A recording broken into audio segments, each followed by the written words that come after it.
Okay.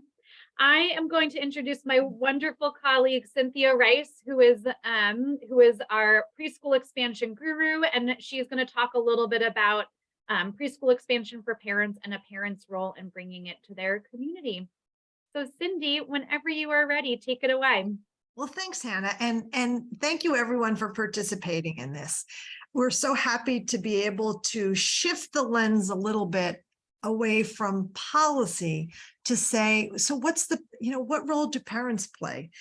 In the past, we've thought about preschool in the context of it was implemented and then it was the children who benefited. But as we expand preschool, parents play a critical role in making sure that eligible districts actually apply for the funding. So this is kind of a shortened version, but I can tell you that there are districts where parents were the key fuel in making sure that the districts applied and then actually implemented the program. So let's go on to the next slide, Hannah, or whoever. Hannah, are you doing the slides? So, okay, thank you.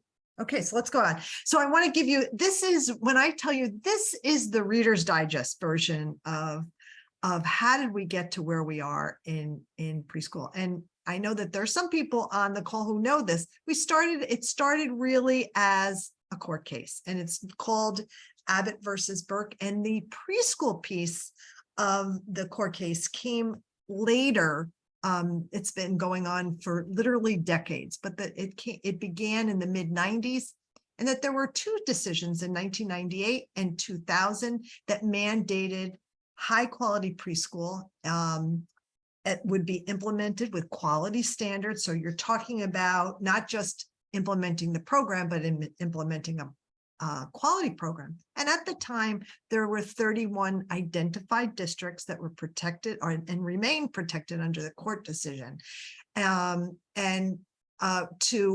implement the program. Now, the thing was, the 1998 decision came down, and these school districts, many of them, we know there are lower income districts, everyone from Newark to Camden, to Trenton, to Jersey City, Union City, there's 31 of them, to districts like Millville and Vineland and Phillipsburg. So they're all over the state. And the districts had a very short period of time, a little over a year, to implement the programs. And what the court said think about it, it's literally adding 2 years on, 2 grades, right? 3-year-olds and 4-year-olds. It said, turn to the community. And so that meant that in order to make sure that the maximum number of children had access to it, districts began to work with the community. That means Head Start and childcare. And what we call that is a mixed delivery system. So regardless of where the classroom is located, the quality has to be the same. Okay, so can we go on next? Hannah, can we move? Thank you. So, you know what? There started to be data coming out that the children who participated in the program were doing better. And so in 2008, then Governor Corzine said, well, you know what? We have a lot of low-income kids who live outside those identified districts, and we should expand preschool to make it eligible, to make it available for more children.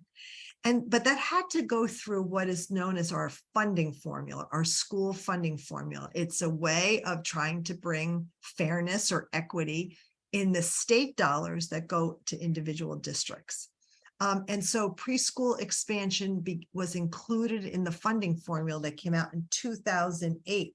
But nothing happened, literally nothing happened until 2018. I think that the formula was made into law, and then our economy took a big plunge in 2008. And so there was no money to actually implement it. But I always talk about it was like a positive Bermuda Triangle. What did you need? What did we need to have from the policy standpoint? Well, we had to have a governor that was going to be willing to do this. We had to have a better economic climate, and we had to have support in the legislature, because at the end of the day, the money has to come from the legislature to pay for it. And that's what we had in the last year of the Christie administration. And then every year since then, there's been funding. and actually the last 7 budgets, the last 7 state budgets, to expand what we know has worked that we saw in those original 31 districts. Now, not every district right now is eligible. They had to meet certain criteria. There is some conversation, when will it open up, that every district is eligible. There has to, right now, actually the law says that any school district that has 40% of their children eligible for free and reduced lunch would be eligible. But every year during the Murphy administration, they've lowered that percentage. Right now they're down to 10%. So if you have 10% of your students, your K-12 students, the district will likely be eligible for the expansion dollars. Okay, next one.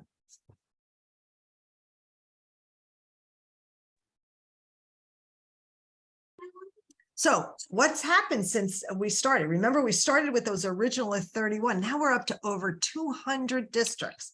Now, just a little bit about that. 200 districts doesn't mean that, like in the Abbotts, in the former Abbott districts, where they're where every 3 and 4-year-old has access to it. Remember, that's under the court decision. But we have 200 districts that are actually implementing preschool. It doesn't mean every 3 and 4-year-old is in the program, or that there's room for every 3 and 4-year-old, but there's 200 districts that are offering state-funded preschool.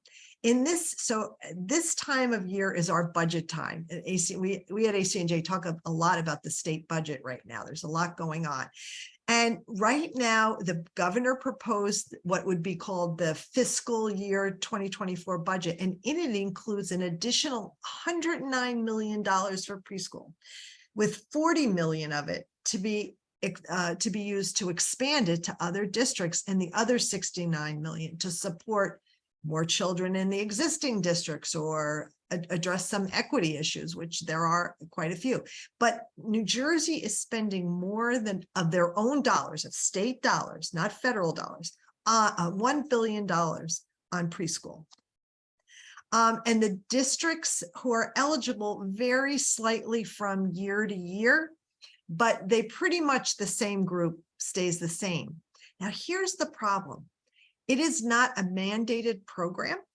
That those 31 districts had to implement it, but the other ones applied for it. And so we have this big list of school districts that continue not to apply for the funding for a variety of reasons. It's a lot of work. They don't want to work with providers. One district said our kids don't need it. Not true. So we have been working, ACNJ has been working with our partners to what I call external advocacy. We don't live in those districts, but we have been trying to convince eligible districts to apply. And, I said we haven't been successful. It's not true. We've gotten a lot to apply, but there's still, if we can look at it as a tree, we've gotten a lot of the lower hanging fruit, but we need the other ones to apply for the money. And so we're looking to individual communities to be that internal advocacy. If I went into my school board meeting and said, I want them to, I want the board and the school district to apply for the money, that's one thing. But having me or anyone on our team or any of our partners go in, if we don't live in that community, it's not the same than having people who are actually from the community advocating for a particular program, in this case, preschool expansion. Next slide. So here's the list. And I know, Hannah, we're going to send this around, right? This is the list from last year. Why don't I have the list for this year? Well, we don't know, because we have to make sure that the money is actually in the budget. And we will not know that for sure until the governor signs the budget into law sometime in June. But this was the group that was in that was eligible and either did not apply or applied recently. So it's still a pretty, as you can see, it's a lot of districts that are eligible, and their children aren't benefiting from high quality preschool. So if you don't see your name, your district's name is right now, that district is either implementing the program or it's not eligible. That could change when we get information from the Department of Education, but that's where we are right now. Okay. let's go on. So where are we right now in the budget? So on February 28th, the governor made his budget, described his budget on television, and then what's called a budget in brief, and then the proposed budget came out. But here's the key: it did have that additional $109 million. Now, right now, we're in this process. We just went through budget hearings in both the Senate and the Assembly. People are writing testimony, even written testimony right now. But hopefully by June 30th, we will have a signed budget. Then the Department of Education's Division of Early Childhood gets to work, and they identify which districts are going to be eligible. They send out a letter right away. They have mandatory meetings in the first or second week of July. So think about that. Budget signed, and then they're moving quickly. And then the districts are required to, who are interested, are required to apply by August 1st, and that the announcements are made by September 1st. So that's, now it could change a little bit, but that's the framework that they've been using, the Department of Education has been using for quite some time. So what does all this mean for parents? Can we go on to the next? So parents in eligible districts right now can be advocating for both in a formal and informal way to bring preschool to your community. So what would be formal way? So let's say you're a parent who has seen your district on that list, and you say, why is it? So I had, let me tell you about a call I had from a parent recently. The parent said to me, I have two children. My first child, we were living in New Brunswick, and free preschool is available, was available to him. And he went to a great program, and it was free. And we really, my family and I benefited from that. Then they moved into a district that was eligible, but had not applied for the money. So she said, it is at a great cost for our family to now having to pay for preschool in a childcare setting. And it's, I'm not sure why the district hadn't applied. So this is exactly what we're talking about. What pressure can parents put on districts that are eligible to apply? So what does that look like? So it's certainly things like speaking at a school board meeting and saying, I want to understand why our district hasn't applied. It's certainly meeting with the superintendent to say, why hasn't this happened? This would be beneficial to our community to have programs. You can send a letter to the editor. You can also meet with other parents. And I'm not sure if this is formal or informal, but let me tell you about one particular parent who really was the driving force about bringing preschool to her district. And what she did was she went on the Facebook, her town's Facebook mom page, and said, is anyone interested in preschool? And she had a lot of parents respond. The parents, I guess, on the Facebook page are typically younger parents with young children, and they're looking for those connections. And so she brought a group together that easily from just Facebook, her local Facebook Live page, and they started talking. And then they went as a group. It wasn't just her as a parent, but a group of parents saying, we want this. I always say, and I know Hannah's going to laugh, I always say volume matters, right? The more the more, whether it's a school district or a legislator, they say, hey, it's not just one person either complaining or concerned about an issue. When you have a whole group, it's a different dynamic and how they perceive the issue. So engaging other families in the community is key. The other thing you can do is to meet with board members. So if you know people on your school board, talk to them, or any administrators informally, begin that conversation. So let me tell you a little bit. So that's a lot of information, but ACNJ is here to help. We have just begun to revamp our preschool page, and that there'll be lots of information to help as parents are thinking about, hey, why don't we have this in our community? And especially since we're eligible, it's giving money to other districts when it could just as easily be coming to your district.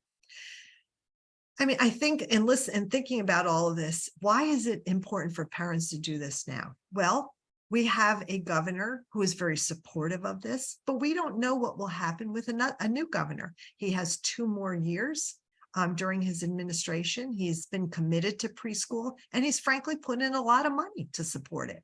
So if it's going to happen, we, as a district, you want to get in while the going's good. The money is there. Why wouldn't districts bite at this? So that's another point that parents can make. Look, you have a governor who's supportive. Why wouldn't we apply now? Okay, next, I think that might be it. So this is a lot of information, but we're here to help. We want to see this successfully come to all of your communities, particularly starting with those that are eligible now. So I see there's a lot in the chat, but I don't know if it's specific to this. Does anyone, I'll let Hannah take over now as if there's any questions.